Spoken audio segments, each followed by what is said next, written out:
السلام عليكم ورحمة الله تعالى وبركاته. إخواني أخواتي، مرحبا بكم في قناة ابن الشعب. إخواني، اليوم عندنا الكثير من الأخبار المهمة جدا اللي حابين نشاركها معكم. بداية نحن نبدأ نتكلموا على أهم خبر وأكثر خبر تداولا الآن في مواقع التواصل الاجتماعي. على بالي ناس بزاف منكم شافوا هذا الفيديو يا إخواني. الآن السيسان يقومون بالصلاة في حائط في المغرب. نعم، أمن والله ما تأمنش. الأمور وصلت لهذا الحد. كنا شفنا في الفيديوهات السابقة بأنه بعض من السيسان يقومون برسم العديد من قطع الأراضي بآلاف الهكتارات يا إخواني داخل المغرب، خاصة في منطقة الريف ومنطقة الحوز الذين سوف يستلون عليها كاملة. واليوم رانا نشوف فيهم أنهم داروا حيط للبكاء، والآن يقومون بالتضرع إليه. راح نتكلموا على الأمر هذا كيف وراح نشوفوا الوضع الخطير جدا جدا جدا اللي وصلت له مهلكة المغربية. راح نشوفوا أيضا إخواني فيما يخص هذا الموضوع كما تشفاو على خونا رؤوف اللي تم سجنه في المروك في كاس افريقيا الاخيره لسبب باطل. السيد قذفوه، قالوا فيه شيء ما هو ما دار والو. الانسان هذا ما نحبه ما نكرهه يا اخواني، والله ما نعرفه ما نحوس عليه، ولكن الحاجه راني متاكد منها 100% بان الانسان هذا مظلوم وتم سجنه ظلما. اخواني نفس الشيء صار اليوم في المروك، ها وبعد الحادثه هذه وصل لهم اخواني. دوك نوريها لكم هنا، ها والفيديو كاين هنا. وصل يفسخ لهم كل شيء اخواني، تعرى عليهم كما نقول احنا في المروك، ولكن لا حياة لمن تنادي. لا مروكي يتكلم عليه، ولا صفحة مروكية هضرت عليه، ولا القضاء المروكي يتكلم عليه. راح نشوفوا الامر هذا كيف اخواني. راح نشوفوا ايضا اليوم وزير الخارجية التشادي يضرب بزنازة الأغنام، ويضرب مضاربي الأغنام، ويضرب الموال السارق في منطقة تحت الحزام. أنا نقول لك على إخواني، دوك تبع معايا راح تشوف. تشاد من اليوم قال لك الجزائر لن تعاني مجددا من ندرة اللحوم، وأسعار الكباش سوف تصبح رخيصة جدا خاصة بعد عيد الأضحى المبارك. هنتكلموا على الأمر ذا كيف إخواني. راح نشوفوا اليوم آخر التطورات التي تقوم بها السعودية. حفتر، وما أدراك ما حفتر يا خافتي، حفتر من يقدم أكثر يقوم بشرائه، بعدما كان حليفا للإمارات أو كان كلبا للإمارات إن صح التعبير يا إخواني لمدة 10 سنوات أو 12 سنة كاملة. اليوم ولي العهد السعودي محمد بن سلمان يقوم بشراء هذا الكلب يا إخواني، ويقوم باستعماله في أمور جميلة بالنسبة للجزائر. راح نتكلموا على الأمر هذا كيف إخواني. راح نشوفوا أيضا أمريكا وماذا تفعل بأموال السعودية وأموال الإمارات وأموال كل البلدان العربية. الآن أمريكا أني نقول لك شوف شغلت الطوارئ أو إنذار الطوارئ إخواني، وذلك لأن الثروة كلها تم تهريبها من أمريكا وتم حجز كل الأموال العربية. راح نتكلموا على الأمر هذا كيف وراح نشوفوا أيضا اليوم إخواني أخبار جميلة جدا بأن الجزائر بفعل إمضائها لعقود طويلة الأجل الآن إنتاج الغاز يرتفع يوما بعد يوم، ويصل إلى مستويات يا إخواني قياسية لم تصل إليها الجزائر من قبل. وهذا الأمر اللي خلنا نستثمروا في أمور أخرى منها الآن الجزائر. لو يتحرك المسؤولين الجزائريين عندنا فرصة من ذهب، فرصة كبيرة جدا. نتمنى أن تلقى الرجال إن شاء الله ليأخذوا هذه الفرصة يا إخواني. وش من فرصة؟ الآن شركات الطيران في العالم كلها تعاني. العديد من شركات الطيارات في العالم أفلست، وذلك بفعل انعدام وقود الطائرات اللي هو الكيروزين كما نسميه إخواني. راح نشوفوا الجزائر اللي عندها المادة هذه عندها فائض من المادة هذه، وكيف تستطيع الآن استغلالها من أجل السيطرة على الخطوط الجوية العالمية. وفي الآخر إن شاء الله كامل شفتوا هذا الفيديو هذا منتشر بقوة في مواقع التواصل الاجتماعي إخواني، لشجار بين شاب وشابة. هذيك مولات البولو الجري هذيك ولات عليه كسرت له الطوموبيل. راكم شفتوا هذا الفيديو هذا، لعب الناس بزاف ما شافوش. اللي ما شافوش راه عندنا الفيديو. راح نشوفوا تصريحات لتلك البنت اللي قامت بالاعتداء على ذلك الشاب وكسرت له السيارة تاعو. المهم اخواني اخبار متنوعة، اخبار جميلة جدا، تفاصيل مهمة. تابعونا الاخر ان شاء الله نعطيكم كل التفاصيل. اخواني قبل ما نبداو نرجو منكم كم الاشتراك بالقناة، فعلوا لنا زر الجرس وضغطوا لنا زر الاعجاب راه مهم جدا جدا اخواني. نبداو نتكلوا على ربي بسم الله. تابع معي تشوف. بداية راح نبدأ نتكلموا على الكارثة اللي راهي صارية في المروك. يعني نقول لك خطير، أمر خطير خطير خطير جدا. الأمر الذي وصل إليه المملكة، الآلاف من السيسان الآن يقومون بصناعة جدار مثلما الجدار اللي راه موجود في الأراضي المحتلة يا إخواني. يقومون ولقوا حيط من الحيوط في المروك، قال لك نقلبوه نفس الشيء اللي كاين في الكيان. تبع تشوف معايا. قال لك ما يحدث في المغرب الأقصى خطير خطير خطير خطير جدا. مؤخرا شهدت المملكة توافد المئات من الصوصيين المتدنيين تمهيدا لتحويلها إلى مستوطنة، على بالكم مش مستوطنة، تزامنا مع ذلك مع فرض ضرائب تتراوح بين 10% و 30% على المنازل، وهدم السكنات وتشريد العائلات المغربية، ومنح الآلاف الهكتارات من الأراضي الى الصوصيين من اصول مغربيه. البارح كنا شفنا الفيديو كيف الناس اللي متابعه القناه انه هذا الصيصان يا اخواني يقومون برسم الاف الهكتارات، يعني نقول لك الاف الهكتارات، خاصه في المنطقه الشرقيه يعني بالقرب من الجزائر، وهذا الامر راح يدق ناقوس الخطر بالنسبه للجزائر. الناس هذو يا اخواني راهم يتوغلوا، الناس هذو راهم واعرين بزاف. صدقوني بالله الامر اللي كنا نحذروا منه المراكه رانا نشوفوا فيه، وبربي ان شاء الله انه الدوله الجزائريه تاخذ الامر هذا بحزم كبير. علاه الناس هذو راهم واعرين بزاف يا اخواني.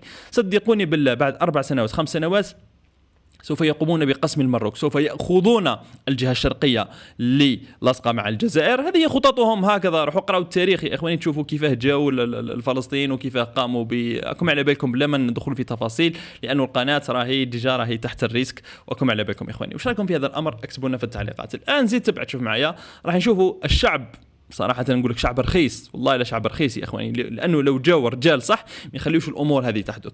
وصل البارح واحد من هذول اللي كنا نشوف فيهم الان اتعرى عليهم يا اخواني، حق الله اكبر. افسخ عليهم كما نقولوا احنا، تنحى قشوا كامل وتعرى عليهم وكل الناس شافته. ولكن الصدمة وش هي؟ انه رؤوف اللي سجن ظلما وبهتانا في المروك، لأنه قال نكتة، الإنسان هذا ما دار والو، ما قال والو، سيد سجن ظلما وبهتانا. الشعب المغربي قلبها عليه، قال لك كيف هذا يجي هنا وطا ولازم تسجنوه ولازم تقتلوه، وحتى كاين ناس طالبوا بالإعدام. ولكن ماذا فعل لهم الصوصي يا إخواني؟ فسخ لهم كلش، أتعرى عليهم كما نقولوا، حاشاكم وحاشا الناس الكبار اللي راهم معنا. والصرا تبع تشوف. قال لك الأول شاب صغير حتى مسكين أنه لم يتجاوز 20 من عمره، ضحكة كل الشعب المروكي، خرج يهاجمه يعني، وتم سجنه ب3 أشهر. الثاني كم عبالكم شكون هذا؟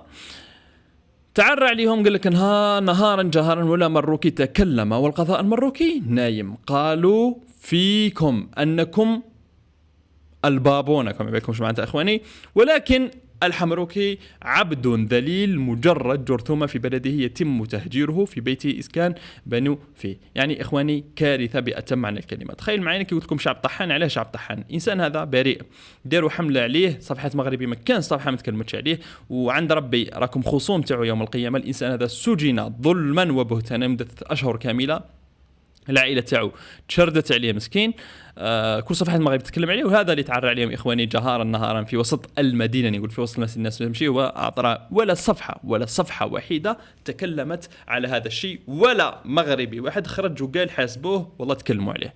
هذا هو الطحن بأم عينه. وش رايكم في هذا الأمر إخواني؟ اكتبوا لنا في التعليقات. الآن راح نروحوا للموالة، والله ماني ناسيكم حتى تحطوا رجلكم في الماء. علاه؟ لأنكم راح تتغاوى علينا اليوم. وزير الخارجية الجزائري يقوم بالإقامة، وزير خارجية التشادي إخواني، اللي قام بصدم الموالة والبزناسة في كباش العيد. تبع تشوف معايا. قال لك وزير الخارجية في تشاد في تصريح لافت، وش قال لهم إخواني؟ قال لهم الجزائر لن تحتاج مستقبلا لاستيراد اللحوم من بلد آخر. اسمع. قال لك وزير الخارجية تشاد: الثروة الحيوانية في بلادي تبقى تحت تصرف الجزائر. وزير الخارجية تشاد: الجزائر شريك تاريخي وحليف دائم الذي لم يفتقر التزامه أو لم يفتر لالتزاماته يوما. الناس وش تفهم الآن؟ الموالين وش خاصك تفهم الآن؟ خاصك تفهم انه الايام الجميله اللي كانت ليك انت كنت بروفيتي في الشعب الجزائري وكنت تاكل في دم وتشرب في الدم الجزائري انتهت. الان الجزائر ما راح تجيب لك الكبش من رومانيا، ما راح تجيبوا لك من البرازيل، ما راح تجيبوا لك من الهند. منين راح تجيبوا لك؟ راح تجيبوا لك من تشاد يا اخواني. تشاد معروفه ان عندها ثروه حيوانيه كبيره جدا، وخاصه انه عندهم فائض فيما يخص هذا الامر. خرج وزير الخارجيه التشادي هذا اللي يريد مبادره هذه الثروه الحيوانيه باستثمارات جزائريه وبالغاز الجزائري وببعض من المحروقات الجزائريه. قال لهم نعطيكم ثروه حيوانيه واعطيونا شويه غاز والسلام عليكم. يعني الموال انتهت سيناريوهاتك اللي كنت تدير فيها. حتى عجبني اليوم وزير الفلاحة والتنمية الريفية، وش قال لهم إخواني؟ وجه طلب لرئيس الجمهورية بأنه يسحب دعم الموالين ويقوم بإنشاء مزارع كبيرة جدا خاصة بالدولة. هذا الأمر إخواني يعجبني بزاف. الموالين هذو من وقتها من اللي دينا استقلال وإحنا ندعموا فيهم، هم ينهبوا في الأموال وينهبوا في الشعب الجزائري وما شفنا ولا نتيجة. رانا نشوفوا أنه الحالة الثروة الحيوانية راهي في تدهور كبير جدا. وزير الفلاحة اليوم قال له أنه نديروا مستثمرات تحت إدارة الدولة، مستثمرات كبيرة جدا، نحيو الدعم هذا ونقوم باستثمارها في هذا المستثمرات هذو اللي راح تخرج الجزائر من هذه الأزمة. ثم وش رايكم إخواني، توافقوا وزير الفلاحة على هذا الأمر أم فلا؟ اكتبوا لنا في التعليقات. الآن راح نتكلم على السعودية والأمر اللي راح تقوم به صراحة راح يكون في صالح الجزائر. كما بكم أن الإمارات أرادت التغول في المنطقة وقامت بشراء حفتر كما قلت لكم في كلب الصيد، يعني سميه كما حبيت. الآن السعودية تقوم بدفع أكثر من الإمارات وتقوم بشراء حفتر، وذلك من أجل مصالحها الحقيقية. تبعت شوف معايا راح نقرأ لكم. قال لك للتوضيح وبأكثر بساطة، السعودية تشتري حفتر حرفيا، تعمل الآن على سحبه من النفوذ الإماراتي عبر حزمة نفوذ كبيرة، صفقة سلاح بحوالي 4 مليارات دولار عبر باكستان، زائد دعم سياسي وإقليمي ووعود برعاية ونفوذ طويل المدى. يعني ما هذا الكلام؟ قال لك إغراء ذكي مقابل تغيير المواقف. ركز لي على تغيير المواقف، خاصة المواقف العدائية ضد الجزائر. ولا بالنا بأن السعودية والجزائر عندهم علاقات جميلة جدا. مدام حفتر الآن راح يولي يعني تابع للجزائر، راح تابع للسعودية، راح نقول لك راهو الآن تحت قدمي الجزائر. قال لك تمويل زائد دعم زائد فتح أبواب النفوذ، تحول تاريخي أو تدريجي في التحالفات. الحاصل الآن إعادة تموضع حفتر من الاعتماد على الإمارات إلى التوازن أو الميل إلى السعودية خطوة. الأهم بالنسبة للسودان ما يهمناش، المعلومة المهمة قال لك العملية هذه صفقة واحدة وتنتهي، هي عملية سحب هادئ وتدريجي بإعادة ترتيب المصالح.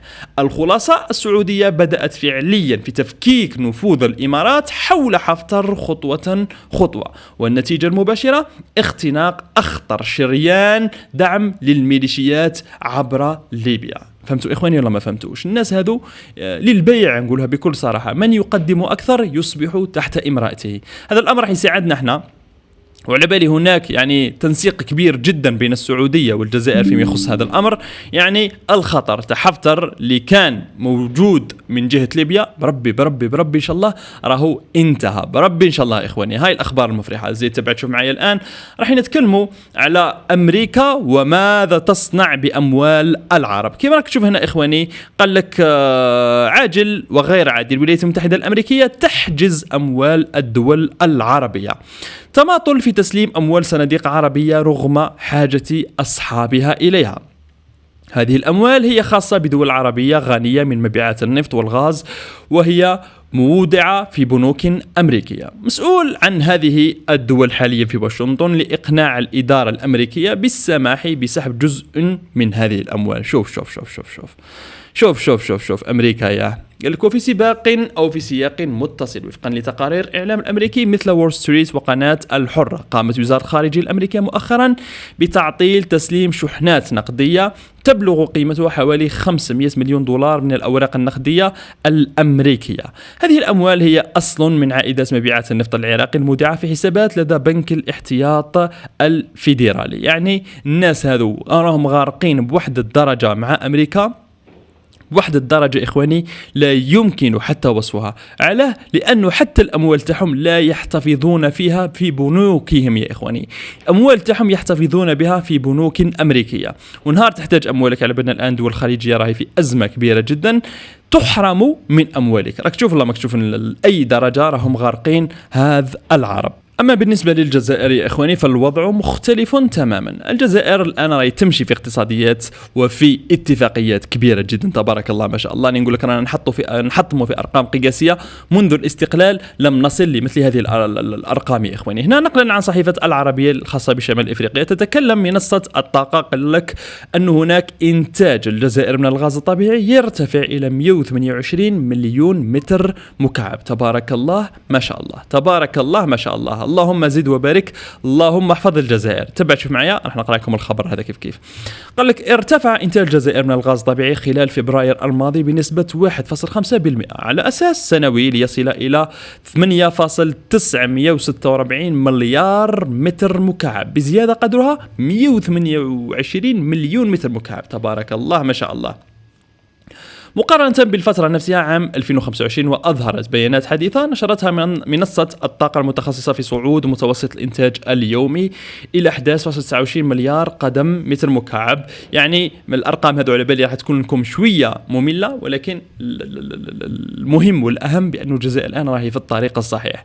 الآن الجزائر ماشي غير يتدخل في الأموال، الجزائر تبسط في السيطرة تاعها سواء على أوروبا أو على إفريقيا أو على كل دول العالم، خاصة هاي تشوف الناس الآن أصبحت تريد الاستثمار في الجزائر. واحد حاب يقول لهم عندي ثروة حيوانية نمدها لكم، واحد قال له عندي تكنولوجيا نجي نديرها لكم، واحد قال لهم عندي استثمارات كبيرة جدا نجي نديرها في الجزائر. على جال واش إخواني؟ على جال شريان الحياة اللي هو الغاز الطبيعي، اللي تتمتع الجزائر بقوة هائلة من هذه المادة. زي تبعتوا معي الآن إخواني حنتكلموا على موضوع نتمنى أنه تكون هناك أذان صاغية لنا وأذان صاغية للناس اللي راهي تتكلم عن الموضوع هذا، أنه الجزائر الآن على موعد كبير جدا وعلى فرصة تاريخية للسيطرة على أجواء العالم. الآن الجزائر بحاجة إلى مطار دولي ضخم جدا. على بالنا بالمطار تاعنا مليح، ولكن لا يا إخواني، لا يرتقي، يعني نقول لك لا يرتقي لمطارات النخبة في العالم. لماذا الجزائر الآن لا تقوم ببناء أكبر مطار في العالم؟ عندنا الإمكانيات نقدروا نديروها يا إخواني، وتقوم بالاستثمار في هذا المجال. الآن كل العالم راهو يعاني، شركات ألمانية، قطرية، إماراتية، كلهم راهم يعانيوا إخواني على جلواش انعدام المادة الرئيسية ألا وهي وقود الطائرات. احنا الوقود الطائرات يا إخواني الحمد لله يا ربي موجود في الجزائر، موجود فائض منه. هذه شركة ألمانية مشهورة جدا في أوروبا وتعتبر من أقوى الشركات الموجودة في أوروبا وفي العالم. الآن تقوم بوقف خدماتها على جال وش إخواني؟ على جال أن هناك ندرة شديدة جدا في وقود الطائرات اللي هي الكيروزان. قال لك شركة الطيران الألمانية لوترهافر تعلن عن إلغاء 20,000 رحلة قصيرة المدى عبر شبكاتها حتى أكتوبر المقبل. الخطوة تهدف إلى توفير وقود الطائرات بما يتجاوز 40,000 طن متري في ظل ارتفاع أسعار الوقود عالميا منذ اندلاع حرب إيران وإغلاق مضيق هرمز الحيوي الذي يمر عبره خمس للإنتاج العالمي أو الخمس من الإنتاج العالمي في الطاقة. وش رايكم في هذا الأمر إخواني؟ زدوا اكتبوا لنا في التعليقات. قلنا الموضوع هذا للأسف شديد، خليه المساء إن شاء الله حنديروا عليه موضوع كامل وشامل. المهم إخواني عندنا أخبار جميلة جدا في المساء إن شاء الله. اللي مش مشترك في القناة يشترك. انتظرونا، انتظروا لي في روحكم، نتلاقاو في فيديوهات قادمة. السلام عليكم ورحمة الله تعالى وبركاته.